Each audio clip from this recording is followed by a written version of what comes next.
Ven, acá.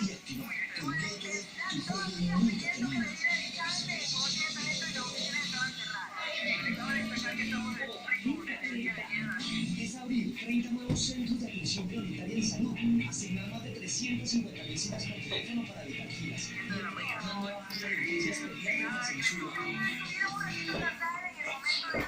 No revistemos sino por ser un niño y ahora en el colegio no pongan a vista a sus amigos. Conocimiento también los departamentos únicos para acceso a los servicios, información,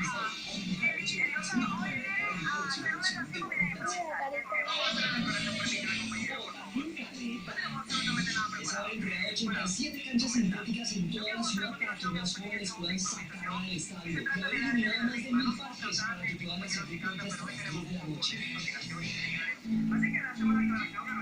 Sintonizamos una canción que nos guste.